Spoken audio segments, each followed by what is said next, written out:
ॐ अज्ञानतिमिरन्धस्य ज्ञानाञ्जनशलाकया चक्षुरुन्मिलितं येन तस्मै श्रीगुरुवे नमः। नमः ॐ विष्णुपदाय कृष्णपृष्ठाय भूतले श्रीमते भक्तिवेदान्त स्वामिने इति नामिने श्रीमते राधानाथ स्वामिने इति नामिने नमस्ते सरस्वती देवे गौरवाणी प्रचारिणे निर्विशेषा शून्यवादी पाश्चात्य देशतारिणे नमो महावदन्याय कृष्ण प्रेम पदायते कृष्णाय कृष्ण चैतन्य नामे गौरत्विषे नमो नमः। नमो ब्राह्मण देवाय गो ब्राह्मण हिताय च जगद्विताय कृष्णाय गोविंदाय नमो नमः। वाञ्छाकल्पतरुभ्यश्च कृपा सिन्धुदेव च पतितानां पावनेभ्यो वैष्णवेभ्यो नमो नमः।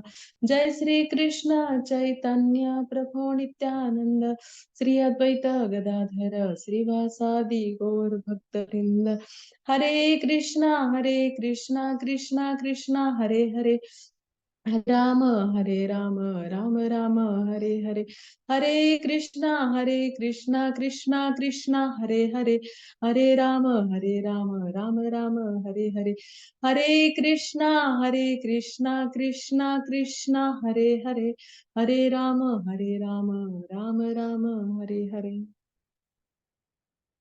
हरे कृष्णा। आजच्या सत्रामध्ये सर्व वैष्णवांचे स्वागत आणि कोटी कोटी दंडवत प्रणाम।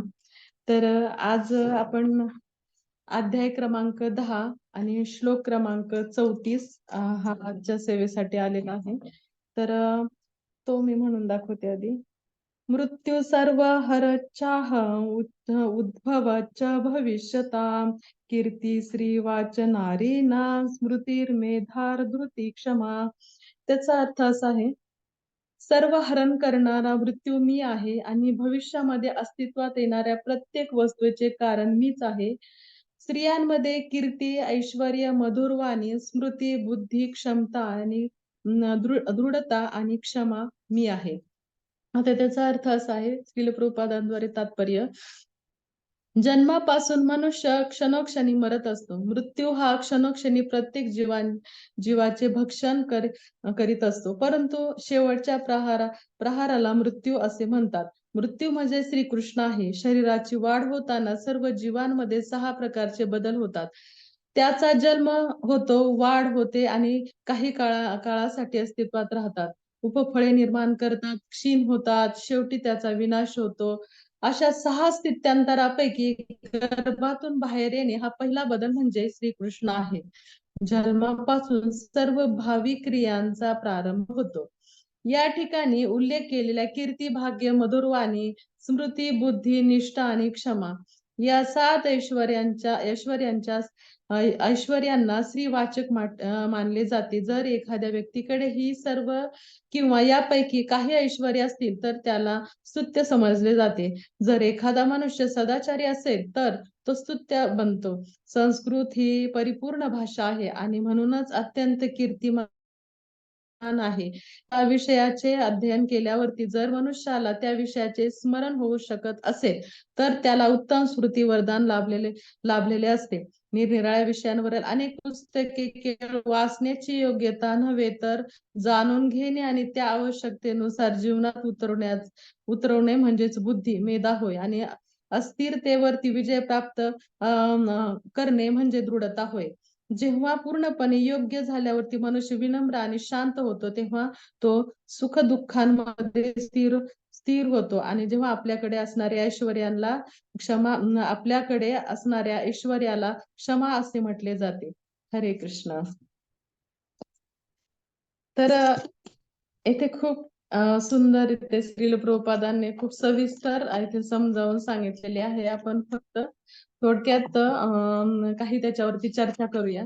तर सर्वप्रथम आपण पाहतो की भगवंत असं म्हणतायत की सर्व हरण करणारा मृत्यू मी आहे। सर्व हरण करणारा मृत्यू मी आहे असं म्हटल्यानंतर बघा की खरंच बघा आपण की मृत्यू हा सगळं काही हरण करतो। सगळं हरण करतो म्हणजे काही अगदी त्याला मृत्यूने आपल्याला जे काही असेल त्याचं सगळं विस्मरण होऊन जातं। आधीच्या जन्मामध्ये आपण कोण होतो त्याचं सगळं काही तो विस्मरण होतं त्याचं। म्हणजे ही जी शक्ती आहे ती यमराजाची नसून ही प्रत्यक्ष भगवंतांची शक्ती आहे। आणि जर ही क्षमता नसतेच तर काय झालं असतं हा पण विचार करायला पाहिजे. कारण जर त्या व्यक्तीला या जन्मामध्ये तो इतका काही चिंताग्रस्त झालेला असतो, तो त्याची चिंता करता करताच त्याला नाकी नऊ जीवनभर येते. आणि नंतर जर असं झालं असतं तर त्याला आधीच्या जन्माचं जर आठवलं असतं तर मग तर काय झालं असतं. आणि त्याच्या पण आधीच्या जन्माचं आठवलं तर मात्र काय झालं असतं त्याला, की पूर्णतः चिंता, शोक आणि भय आणि तो इतका काही ग्रासून गेलेला असता, त्याला जगणं सुद्धा त्याचं मुश्किल झालं असतं. म्हणजे बघा की मृत्यू आणि त्याच्यात येणार जे विस्मरण आहे ना, ते सुद्धा किती मौल्यवान ठेवा आहे आपला, जो भगवंतांनी आपल्याला दिलेला आहे. कारण त्याच्यामुळे आपल्याला काय होतं, की नव्याने आपल्याला सुरुवात करायला येते. मग जीवन जगायला सोपं जातं आपल्याला. म्हणजे आत्ताच्या जन्मामध्ये जे काही आहे ना, त्याचं सुद्धा बघा की किती त्याच्यामध्ये सुद्धा एका अभंगामध्ये खूप छान सांगितलेलं आहे, की नाही कुणाचे कुणी तुझे नव्हे रे कोणी, नाही कुणाचे कुणी तुझे नव्हे रे कोणी, अंती जासिले एकल्या प्राण्या माझे माझे म्हणून, प्राण्या मायेचा बाजार, प्राण्या मायेचा बाजार, बहीण कुणाची भाव कुणाचा कोण कुणाचे सगळे सोय रे, बहीण कुणाची भाव कुणाचा कोण कुणाचे सगळे सोय रे, मेल्या मागे सर्व राहिले तुटतील धागे दोरे, प्राण्या मायेचा बाजार, प्राण्या मायेचा बाजार. बघा की इथे खूप छान मला आवडलं एक वाक्य, की बहीण कुणाची भाव कुणाचा कोण कुणाचे सगळे सोय रे. म्हणजे इथं काहीच नाही राहणार. एकदा मृत्यू आला की सर्व काही हरण केलं जाणार आहे. त्याच्यामध्ये काहीच नाही राहणार. तिथे की पूर्णतः आपले कोण आई वडील होते, कोण भाऊ बहीण होते, हे सगळं काही विस्मरण होणार आहे आणि नव्याने आपली सुरुवात होणार आहे. ही नव्याने का बरं सुरुवात होणार आहे आपली? कारण भगवंतांची इच्छा आहे की तुम्ही पुन्हा नव्याने सुरुवात करून माझं स्मरण करावं. आणि माझ्या स्मरणाने भक्ती प्राप्त करावी आणि भक्ती प्राप्त केल्यानंतर काय होणार आहे आपल्याला, की जर भक्ती प्राप्त झाली तर ठीक आणि नाही जर आपण त्याच्यामध्ये पुन्हा पुन्हा जर आपण आपल्या मायेमध्ये गुंतत गेलो तर काय होणार आहे, चरवित चरविनाम, पुन्हा पुन्हा जन्म, पुन्हा पुन्हा मृत्यू आणि हे चक्र हे सतत चालत राहणार आहे. आणि हे चक्र काय चालत राहणार आहे तर याच्यामध्ये आपल्याला काय करायचंय, की फक्त एक गोष्ट करायची आपल्याला, की फक्त एक इच्छा भगवंतांच्या भक्तीची जर आपल्यामध्ये एक निर्माण झाली, तर आपण एक पाऊल टाकताच भगवंत आपल्या पुढे 10 पावलं टाकणार आहे. काय पाहिजे तुला सांग? तुझ्यासाठी मी भक्त आणून देतो. तुझ्यासाठी भक्त झाले की तुझ्यासाठी काही ग्रंथ आणून देतो. आणि तुझ्यासाठी कोणते गुरु आवश्यक आहेत, तुला कोणते गुरु तुला दीक्षा देतील, हे सगळं काही भगवंत लगेच त्यांच्याकडे नियोजनच असतं. आता ह्या भक्तासाठी मी हे करणार, ते करणार. म्हणजे बघा की 10 पावलं पुढे पुढे असणार आहेत आपले. फक्त आपल्याला एक इच्छा आपल्याला व्यक्त करायची, की मला भगवंता तुझ्याकडे यायची, तुझी भक्ती करायची. ही फक्त एक इच्छा भगवंतांना इतकी म्हणजे मौल्यवान वाटते, की मी त्याच्यासाठी काय करू? आणि ते सतत आहे ना आपल्याला आपल्या कृपेची नजर आपल्यावरती असते त्यांच्या आणि मदतीचा हात सदैव भगवंतांचा आपल्याकडे असतो. म्हणजे आवडीने भावे हरिनाम घेसी, तुझी चिंता त्यासी सर्व आहे. नको खेद करू कोणत्या गोष्टीचा, पती लक्ष्मीचा जाणत असे. म्हणजे तू खेद करू नको कोणत्या गोष्टीचा, म्हणजे तुझी चिंता त्यालाच आहे. दुसरे कोणच नाही. आपल्याला आपला सगळ्यात मोठा जो हितचिंतक आहे ना, ते भगवंत आहेत. हे फिक्स आपल्या मनामध्ये, हृदयामध्ये आपल्याला गाडलं पाहिजे, की आपल्याला दुसऱ्या ह्या भौतिक जगामध्ये ना कोणीच आपलं हितचिंतक नाही भगवंता व्यतिरिक्त. कारण सगळ्यांमागे, सगळ्या प्रत्येक नात्यामागे काही ना काहीतरी स्वार्थ असतो. आणि त्याच्या वेळेस मग तो काय करतो, की ज्यावेळेस त्याला त्याची सतत सतत भगवंतांच्या भक्तीमध्ये ज्यावेळेस लागायला लागतो, त्याच्या हळूहळू त्याची जी इच्छेची प्राप्तीची जी यादी ना त्याची कमी व्हायला लागते. त्याला जे काही पाहिजे ना ते हळूहळू कमी व्हायला लागतं आणि त्याला कळायला लागतं, की हे सगळं काही अशाश्वत आहे. त्याला कळायला लागतं, की मी शरीर नसून मी एक आत्मा आहे. त्याला असं सगळ्या गोष्टी अशा हळू ज्यावेळेस कळायला लागलं ना, की त्यावेळेस आहे ना मग ते बघा, की आपल्याला माहितीये, मी शरीर नसून आत्मा आहे. हे जरी आपण वाचत असलो रोज तरी कळणं आणि रुजणं ह्यात खूप फरक आहे. आणि हे आपण सतत म्हटलं आणि सतत ह्याने उपयोग नाही, की आपल्यामध्ये पूर्ण मनामध्ये, हृदयामध्ये रुजायला पाहिजे, की मी हे शरीर नसून एक आत्मा आहे. हे रुजलं पाहिजे आणि प्रॅक्टिकली आपल्याला त्या पद्धतीने आपल्याला वागलं पाहिजे आपण.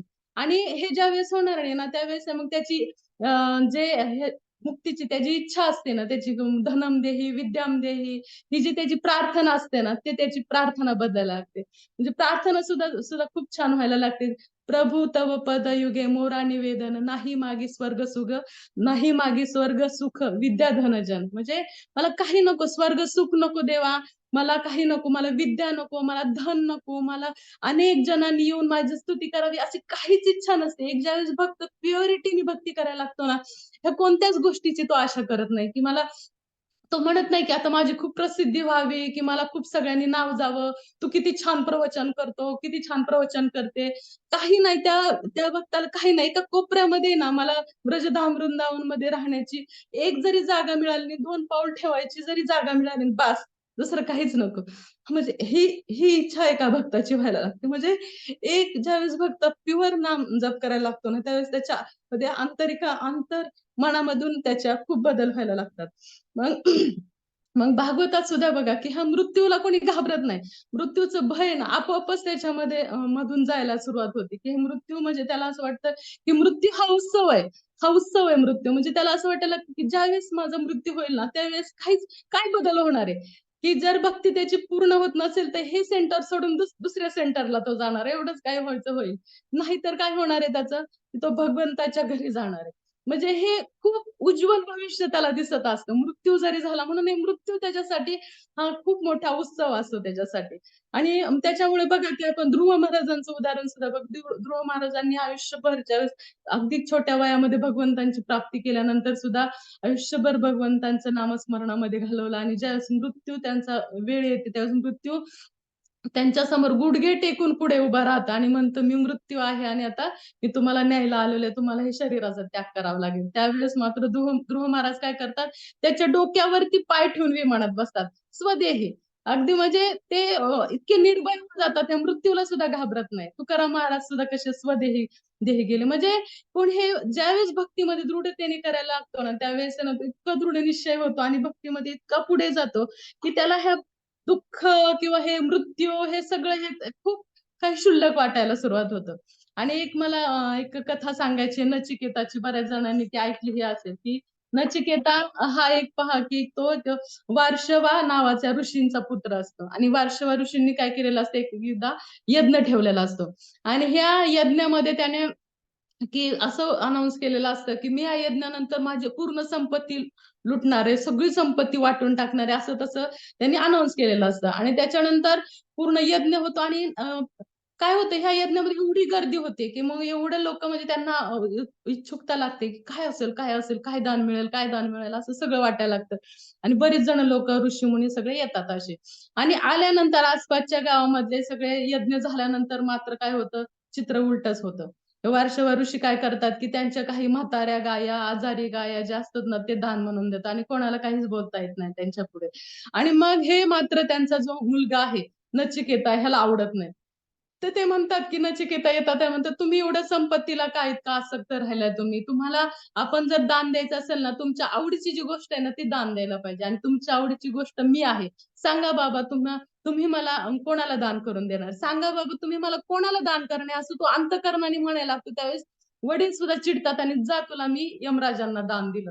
असा शब्द बोलल्यानंतर पुन्हा ऋषींना पुन्हा वाईट वाटतं, की "अरे माझा एकुलता एक मुलगा मी यमराजांना दान देईल, असं माझ्या तोंडातून निघालं."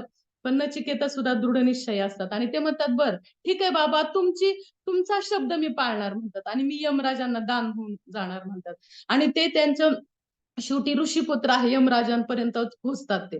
यमराजांच्या द्वारामध्ये गेल्यानंतर तिथे जे द्वारपाल असतात त्यांना अडवतात आणि म्हणतात, की "तू का आलायस म्हणून इथे? तुला भय वाटत नाही मृत्यूचं का?" तर ते म्हणतात, "नाही वाटत मला. मी यमराजांना माझ्या वडिलांनी मला यमराजांना दान केलेलं आहे." तर त्यांना सुद्धा आश्चर्य वाटतं, "काय हा मुलगा?" ते म्हणतात, की "ठीक आहे," म्हणतात, की "तू आता जाऊ शकत नाही. यमराज 3 दिवसाने येणार आहे." त्यांना असं वाटलं लहान मुलगा आहे आपला जाईल तो. पण तो इतका दृढ निश्चय असतो, की तो 3 दिवस तिथेच बसून राहतो. आणि यमराज जेव्हा येतात, त्यावेळेस यमराज त्यांना पाहतात आणि मग यमराज त्यांना बोलून घेतात. आणि ते म्हणतात, की "मी ऐकलंय द्वारपालांकडून तू खूपच म्हणजे भक्त आहेस आणि तू खूप दृढनिश्चयी आहेस. तर सांग तुला काय आहे, तुला इथं राहता येणार नाही. कारण इथं ज्यावेळेस शरीराचा त्याग करेल ना, त्याच वेळेस इथं राहता येतं. पण मी तुझ्यावरती इतकं खुश झाले, की तुला 3 वरदान तू कोणतेही मागू शकतोस." आणि मग तोही आनंदी होता. अरे 3 वरदान मला प्राप्त होतील म्हणून. मग ते एक पहिलं वरदान मागतात. ते म्हणतात, की माझ्या माझ्या वडिलांना माझ्याविषयी जो काही क्रोध आहे ना, तो सगळा निघावा. म्हणजे सगळे माझ्यावरती माझे वडील खुश व्हावेत, हा पहिला वरदान म्हणतो. दुसरं वरदान काय, तर मला सांगा की जर स्वर्ग प्राप्ती करायची असेल त्याच्यासाठी काय करावं लागतं? मग ते सांगतात की त्याच्यासाठी सतत तुला सत्य मार्गाने चालावं लागेल, योग्य मार्गाने चालावं लागेल. तर मग तिसरं वरदान मागतात, की ते म्हणतात की मला असं सांगा, की ते अनपेक्षित प्रश्न तो विचारतो त्यांना, की तो म्हणतो की मला जन्म आणि मृत्यू यातलं रहस्य जाणून घ्यायचंय. असं म्हटल्यावरती त्यांना ते म्हणतात की नाही, नाही तू दुसरा प्रश्न विचार कोणता तरी. नाही म्हणतात मला हाच प्रश्नाचं उत्तर पाहिजे म्हणून आणि ह्याचं तर ते म्हणतात की हे खूप अवघड गोष्ट आहे म्हणतात की आणि तुला हे सांगणं मला अवघड आहे म्हणतात, कारण तू एक छोटा बालक आहे, पण तरी सुद्धा मी तुला सांगण्याचा थोडासा प्रयत्न करतो म्हणते. आणि मग त्यावेळेस ते सांगतात, की ज्यावेळेस मृत्यू काय येतो, मृत्यू जन्म तर माहिती कर्मानुसार येतो, त्या पद्धतीने मृत्यू हे सुद्धा म्हणजे आपल्या कर्मफळाचा एक परिणाम म्हणून असतो आणि अनेक कारण असतात, त्याला एक कारण नसतं. तर आपल्या मृत्यू येण्याचं कारण म्हणजे आपल्या हे जे कर्मफळाचं परिणाम तो असतो. दुसरं असतं त्यांनी सांगितलं कर्माचा फेरा आहे आणि भाग्याचा लेखा. म्हणजे अशी वेगवेगळी कारणे, एक कारण नसतं त्याला, की वेगवेगळी कारण आहे की आपला मृत्यू येण्याचे. आणि जन्मानंतर हा मृत्यू येणं हे फिक्स असतं आणि त्यात ज्यावेळेस जन्म होतो ना त्यावेळेस मृत्यू त्याला किती जीवन आहे आणि त्याच्यानंतर त्याचा कधी मृत्यू आहे तो ठरलेला असतो. आणि त्याच्यानंतर त्याला एक क्षण सुद्धा त्याला प्राप्त होत नसतं असं ते उत्तर देतात. आणि मग ते प्रश्न विचारतो की मग कोणाला पीडा होत नाही, मृत्यूची पीडा ही कोणाला होत नाही. मग ते सांगतात की जो सतत कधीही पाप मार्गाने जात नाही तर दुसऱ्यांना तो पीडा देत नाही, तसेच सत्य मार्गाने चालतो आणि धर्माने आणि कर्तव्याचे पालन करतो आणि भक्ती मार्गाला लागतो त्या व्यक्तींना कधीच मृत्यूचं भय वाटत नाही, हे त्या यमराजांनी उत्तर दिलं. म्हणजे त्याच्यानंतर पुढे अन्नचिकेता खूप मोठा विद्वान झालं पण नाही ना, आपल्याला ह्याच्यातून एक गोष्ट शिकायची की यमराज सुद्धा किती छान पद्धतीने सांगतोय की मृत्यूचं भय कोणाला वाटत नाही. मृत्यूचं भय की जो योग्य मार्गावर चालत असेल, खूप छान म्हणजे त्या पद्धतीने त्याचा जो मार्ग आहे तो योग्य असेल, तो त्याचं कर्तव्य पालनाने खूप दृढनिश्चयी असेल आणि तो भक्ती मार्गाला लागला असेल, त्याला कधीही मृत्यूचं भय होत नाही, हे त्यांनी उत्तर दिलं. आता आता पुढचं पण आहे की भगवंत इथे काय म्हणतायत की बघा की भविष्यामध्ये अस्तित्वात येणाऱ्या प्रत्येक वस्तूचे कारण मीच आहे. हा पुढे म्हणतायत की मीच प्रत्येक वस्तूचं कारण आहे. तर आता इथे पाहू की की आपल्याला प्रत्येक गोष्ट म्हणजे एका हट्टी बाळाला पुरवण्यासाठी जसं की आपले वडील की कितीही बिघडलेला मुलगा असला तरी सुद्धा तुला काय पाहिजे ह्याच्यासाठी ते सतत तयार असतात देण्यासाठी. तशी आपण ही बिघडलेली मुलं आहोत आणि आपल्याला देण्यासाठी ते सतत तयार असतात. काय ह्याला देऊ? सगळ्यात बिघडलेली मुलं म्हणजे आपण कलियुगातला जीव. आणि बघा की आधी पूर्वीच्या काळी खूप चांगले लोक होते. त्यांना पण चालायचे कसे, प्रवास कसा करायचे, घोड्यावरती करायचे, कोणी परिस्थितीनुसार चालत प्रवास करायचे.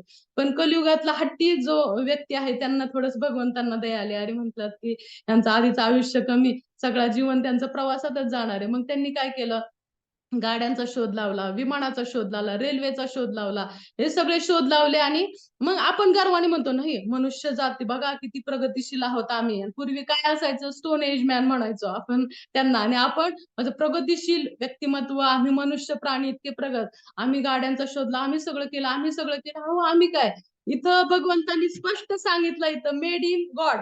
इथं स्पष्ट सांगितलंय. कारण मेड इन गॉड का सांगितलंय? कारण इथं याच्यावरूनच आपल्याला आहे ना अगदी सकाळी उठलं ना, ब्रश हातात घेतला, की लक्षात आलं मेड इन गॉड म्हणजे भगवंतांनी बनवलंय. अगदी झोपेपर्यंत रजई तोंडावर घेतली ना, तरी समजायचं की मेड इन गॉड.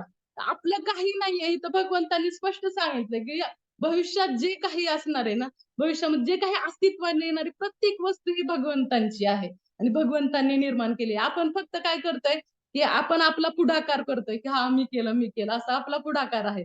पण हा आपलं काही नाहीये याच्यामध्ये. सगळं काही भगवंतांचं आहे. तर आता येथे पुढे काय सांगितलंय बघा, की स्त्रियांमध्ये कीर्ती, ऐश्वर्य, मधुर वाणी, स्मृती, बुद्धी, दृढता आणि क्षमा मी आहे. आता इथे ह्या प्रत्येक गोष्टींमध्ये सांगितले, की ते गुण सांगितलेलं. असं नाही म्हटलं, की स्त्रियांमध्ये मी राणी आहे. म्हणजे बघा, की तसं पाहिलं तर मग स्त्रियांमध्ये सगळ्यात मेन महत्वाची राणी असते ना. पण असं का म्हटले नाहीत, की स्त्रियांमध्ये राणी आहे, असं नाही म्हटले भगवंत. भगवंतांनी काय सांगितलं, गुण सांगितले. कारण राजदरबारामध्ये पाहिलं तर राणीपेक्षाही महत्वाचा राजा असतो. राणी कोणती कधी जास्त महत्वाची नसते आपल्या इथे.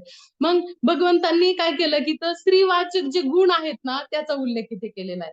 आता याच्यामध्ये सुद्धा बघा, की डिवाइन पर्सनॅलिटी सुद्धा हे आहेत, म्हणजे दैवी व्यक्तिमत्व जे आहेत ना, ते इथे दाखवलेले आहेत, की जसं आपण पाहतो, की यमुना नदी पण आहे आणि यमुना काय आहे, की एक जी यमुना देवी सुद्धा आहे, हे आपल्याला माहिती आहे. त्याच पद्धतीने हे जे गुण आहेत ना, हे गुण सुद्धा एक दैवी व्यक्तिमत्व सुद्धा आहे आणि ते दैवी गुण सुद्धा आहेत आणि ते कोण आहेत ते आपल्याला आता जाणून घ्यायचंय.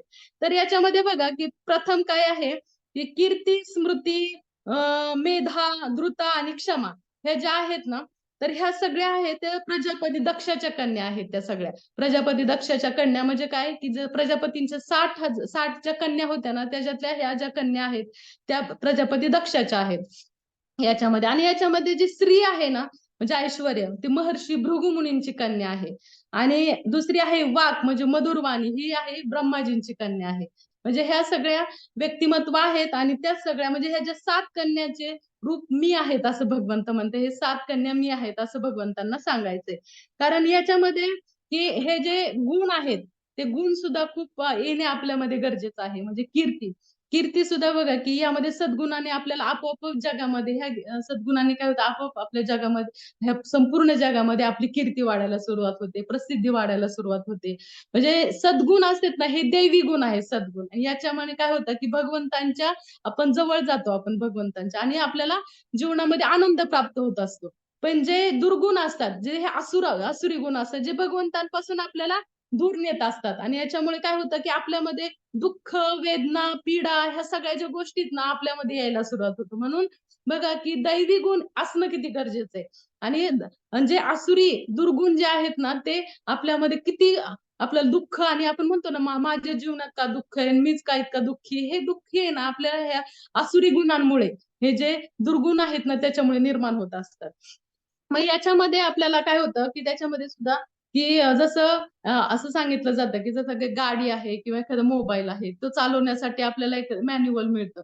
आणि मग ते मॅन्युअल मिळतं म्हणजे काही पुस्तकी असते, की त्याच्यातून आपल्याला कळतं, की हा मोबाईल कसे चालवायचा, हे कसं करायचं. तसंच आहे ना, की आपलं हे जीवन आहे ना, की आपलं जीवन जर आपल्याला योग्य दिशेने चालवायचं असेल, तरी भगवद्गीता आपल्यासाठी मॅन्युअल आहे. ते त्यांनी सगळं सांगितलंय, की कुठे काय करायचंय, कसं काय करायचंय, सगळं हे सांगितलं. आणि रूप गोस्वामी सुद्धा म्हणतात, सेवनमुखी जीवाद स्वयंमेव स्फुरत्यदा, म्हणजे जिवेने नाम घ्यायचे आणि फक्त कृष्णाचा, भगवंतांचा प्रसाद ग्रहण करायचा आणि तो प्रसाद फक्त आपण ग्रहण केला ना, तर एकदा खूप वेगाने भक्त आहे तो व्यक्ती ना, की भगवंताकडे जात असतो खूप वेगाने. एवढ्या 2 गोष्टी केल्या ना, तरी खूप वेगाने तीव्रतेने त्याचं नामस्मरण झालं. मग काय करायचंय आता आपल्याला, की या प्रत्येक जे हे आहेत ना, ते आपण समजून घेतोय. आता जसं की हे करतोय आपण, कीर्ती झाला, आता ऐश्वर्य. ऐश्वर्य म्हणजे काय, जमीन, जुमला, हे जसं म्हणजे जसं पाहिलं, की ह्या सगळ्या काय आहेत, स्थावर ऐश्वर्य आहेत आणि काही जंगम ऐश्वर्य असतं. जंगम म्हणजे काय, की गाडी, घोडा काय असेल तुमच्याकडं, गाया वगैरे ह्या सगळ्या काय आहेत, तर जंगम ऐश्वर्य म्हणजे झालं. आता ह्याच्यामध्ये दोन्ही मिळून याला स्त्री असं म्हणतात, म्हणजे ऐश्वर्य. आता भगवंत प्राप्तीसाठी काय करायचंय, की आपल्याला जरी ऐश्वर्य प्राप्त झालं असेल ना, तर आपण जास्तीत जास्त ते भगवंतांना मंदिराला डोनेट करण्याचा प्रयत्न करायचा आपण. कारण आहे ना, त्यांनी आपल्याला जसं असं एक उदाहरण सांगते, की जसं की एखादा जर खूप मोठ्या बंगल्यात राहत असेल, खूप त्याच्याकडे ऐश्वर्य असेल, बंगला असेल, हे असेल, तर त्यांनी असं समजायचं, की आधीच्या जन्मामध्ये तो मंदिराला त्यांनी जमीन दान केलेली असेल त्यांनी. मंदिर मंदिर बांधण्यासाठी काही डोनेशन दिलं असेल. तर त्याचं या जन्मामध्ये हे ऐश्वर्य आहे ना, तर ते आधीच्या जन्माचं हे कर्मच फळ आहे त्याचं, चांगलं फळ आहे त्याचं. तर मग त्या पद्धतीने आपलं जितकं आपल्याला दान धर्म करता येईल ना, तितका त्यांनी त्या ऐश्वर्याचा उपयोग केला पाहिजे त्याचा. आता वाघ, मधुरवाणी असं सांगितलं. तर मधुरवाणी सुद्धा आहे, धारण करणारा व्यक्ती ना संसारामध्ये, ह्या संसारात कीर्ती उत्पन्न करू शकतो. कारण तो पंडित होतो, विद्वान होतो. कशामुळे? तर त्याच्या एका चांगल्या बोलण्यामुळे. कारण त्याची जर वाणी चांगली असेल, तर अनेक लोक त्याच्याकडे आकर्षित होतात. आणि कबीरदास सुद्धा काय म्हणतात बघा, ऐसी वाणी बोले मन का आभा होय, और को शीतल करे आबू शीतल होय. म्हणजे ते खूप छान सांगतायत, अहमला बाजूला ठेवायचं. कोणताही विचारपूर्वक कोणालाही बोलताना विचारपूर्वक बोलायचंय आणि काय करायचंय, प्रसन्नतापूर्वक आणि भल्यासाठी बोलायचे, सत्य बोलायचे आणि विचारपूर्वक बोलायचे, असं ह्या गोष्टी सांगतात. म्हणजे कोणत्या कोणत्या, की बाजूला ठेवून प्रत्येक अहम बाजूला ठेवायचा आहे विचारपूर्वक बोलायचंय, परत प्रसन्नता वाटेल असं बोलायचंय आणि दुसऱ्यांच्या भल्यासाठी बोलायचंय आणि सत्य बोलायचंय आणि ते पण विचारपूर्वक बोलायचं. सत्य बोलायचं असलं तरी, किती जरी ते हे असलं तरी म्हणजे अशा पद्धतीने ह्या प्रत्येक गोष्टी सांगितलेल्या आहेत. आता स्मृती सुद्धा हा गुण आहे, की स्मृतीमध्ये सुद्धा जुन्या गोष्टींची आपल्याला आठवण राहिली पाहिजे किंवा आपण जे काही वाचतो, जे काही ज्ञान घेतो ना, त्या सुद्धा गोष्टी आपल्यामध्ये काय झाल्या पाहिजेत, की त्या स्मृतीमध्ये ठेवायच्या आणि योग्य वेळ आल्यावरती त्या बोलून दाखवायच्या. म्हणजे योग्य वेळ म्हणजे त्यांनी काय होतं, की लोकांनाही त्या हृदयामध्ये आपल्या हृदयात बसल्या ना, की तर आपण त्या दुसऱ्यांच्या हृदयात आपण बसवू शकतो. आता स्मृती आणि त्याच्यामुळे जर आता हा एक प्रश्न असू शकतो, की मला ही स्मृती ही कशी प्राप्त करू शकतो मी? की ह्या स्मृती प्राप्त करण्यासाठी सुद्धा जीवनामध्ये काय करायचंय आपल्याला, की जीवनामध्ये आपल्याला आपलं जीवन आहे ना संयमित ठेवायचंय. आपल्याला जे नियम दिलेले आहेत ना, ते एकदम कडक पालन करायचे. जसं की दुसरं पण भोगवृत्तीकडे जास्त जायचं नाही. आणखीन आपली जी बुद्धी आपल्यासाठी ब्रह्मचारी जे व्रत आहे ना, ते सुद्धा पालन केलं ना आपण, की त्याने आपोआपच आपली बुद्धी ही तीव्र व्हायला सुरुवात होते. म्हणजे आपल्याला प्रत्येक गोष्ट ही लक्षात राहायला लागते आपल्याला. आणि हे भोगवृत्तीकडे जितका व्यक्ती जाईल ना, की त्याची अवस्था एका पतंगासारखी होती. पतंग काय करतो, की जसा अग्नीमध्ये डायरेक्ट प्रवेश करतो आणि पूर्ण राख होऊन जातो. तसं आपण काय करतो, जितकं आपण भोगवृत्तीकडे जाऊ ना, ते आपलं स्वतःचं जीवन, आपलं पूर्ण स्मृती सगळी ही भस्म होऊन जाते आपली. आता मेधा, बुद्धी ही सुद्धा एक जसं की आपण तुम्ही श्लोकाज वगैरे पाठांतर करता, हे सुद्धा एक बुद्धीचा भगवंतांचाच एक गुण आहे. धृती म्हणजे दृढता. दृढता आपली आपल्यामध्ये इतकी दृढता असली पाहिजे, की आम्ही ठरवलं ना, की आता मी 16 माळा जप पूर्ण पहाटे करणार म्हणजे करणार. हे आपल्यामध्ये जे दृढता आपल्यामध्ये येते ना, ती सुद्धा एक भगवंतांनी दिलेला एक गुण आहे आपल्यात आणि तो आपण पूर्णतः आपण पूर्ण करण्याचा प्रयत्न करतो. त्यावेळेस आहे ना, ती जी दृढता आहे ना, ती खरी खरी सफल होऊन जाते. आता क्षमा. क्षमा हा गुण सुद्धा, की दुसऱ्यांना जितकं काही जे चुकतील ना, त्यांना माफ करणं. कितीही चुकलं असेल तरी माफ करणं. म्हणजे दया, क्षमा, शांती तेथे देवाची वस्ती म्हटलं जातं ना, की आपोआपच भगवंत जिथे क्षमा केली जाते ना, तिथे भगवंत आकर्षित होतात. म्हणजे बघा, की हे हा गुण भगवंताचाच आहे. भगवंतांनी बघा, की भृगुमुनींनी भगवंतांच्या छातीवरती लाथ मारली. त्यावेळेस भगवंतांनी लगेचच त्यांचे चरण पकडले आणि म्हटले, की "तुम्हाला लागलं का?" म्हणजे ते त्यांना क्षमा करून टाकतात. आणि ते आणखीन त्यांनाच उलट त्यांना वाईट वाटतं, की माझ्या छातीमुळे त्यांच्या पायाला वेदना तर झाल्या नसतील ना. म्हणजे किती त्यांचा दयाभाव आहे भगवंतांचा.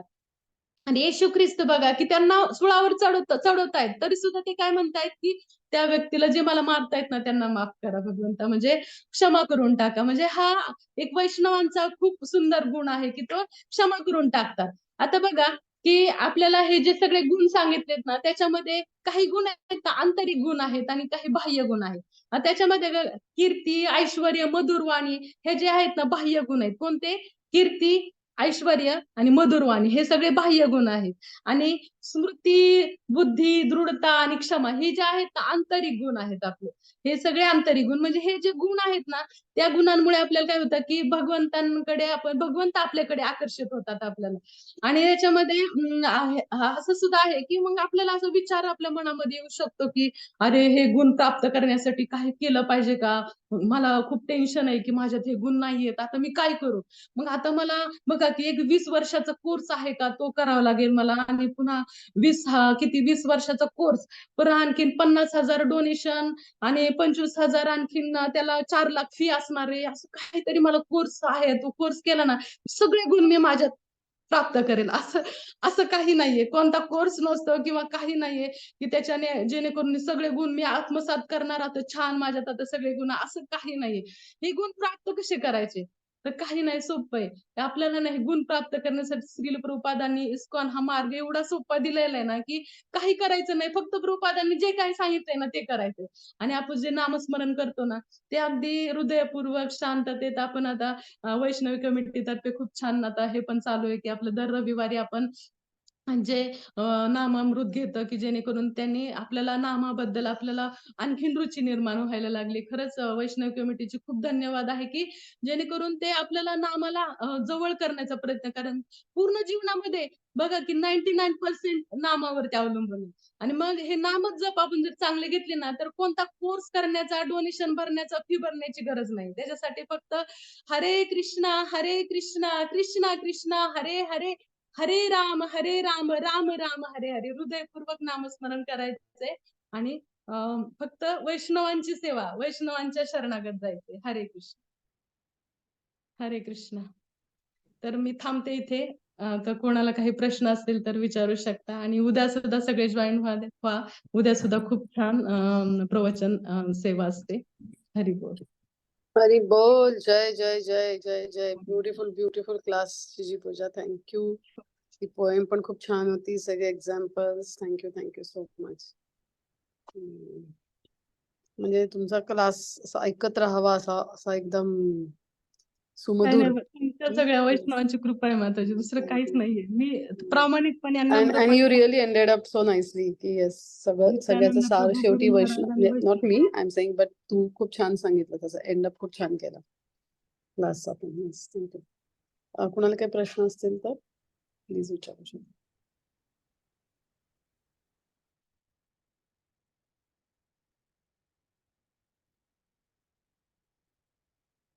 तुला अनम्यूट करावं लागेल.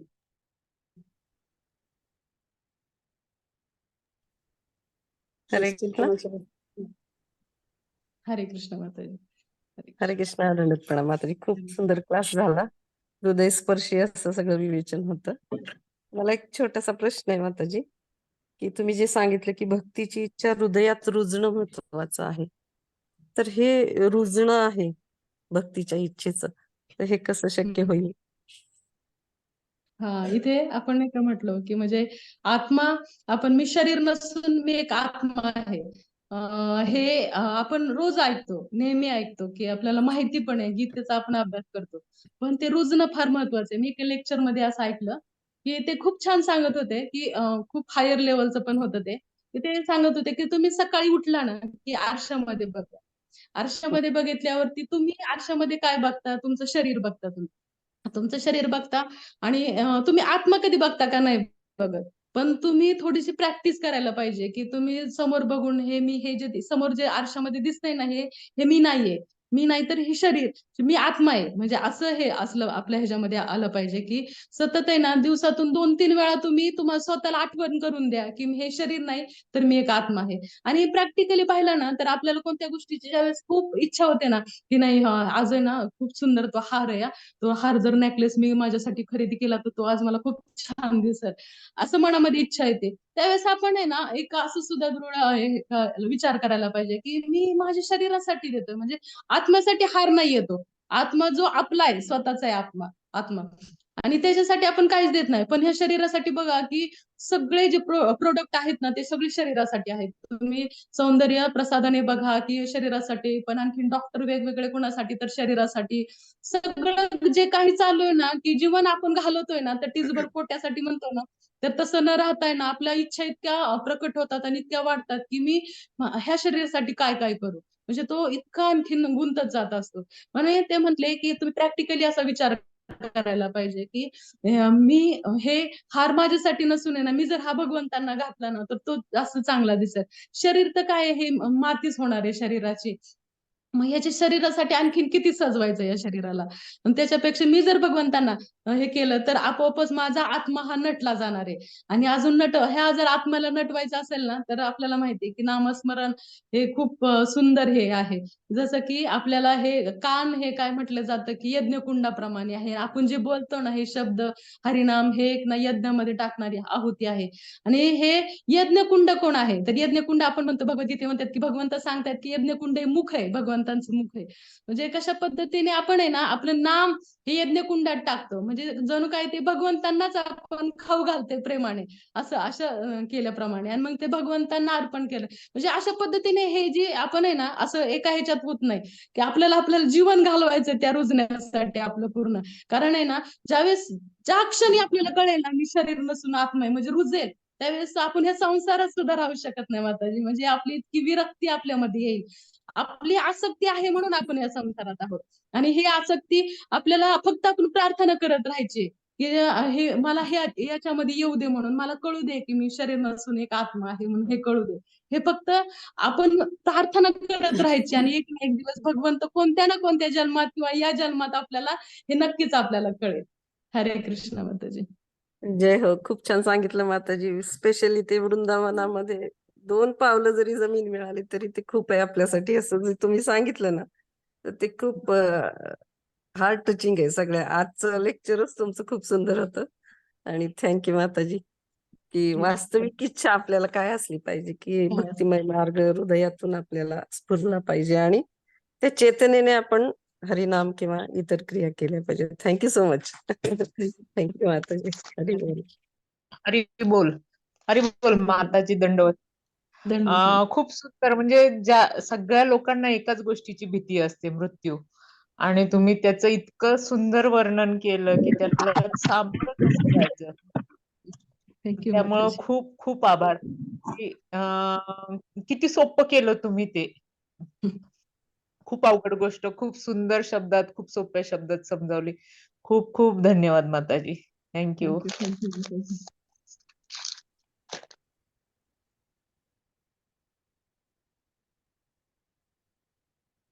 चला थांबायचं का माताजी, प्रश्न नसतील तर आता? Yes, yes, okay. हरी बोल. थँक्यू Yes, माताजी. thank you, thank you. हरे Krishna. Yes, Rasika Bhai Mataji, we do agree with you. Difficult to practice. Yes, thank you. End of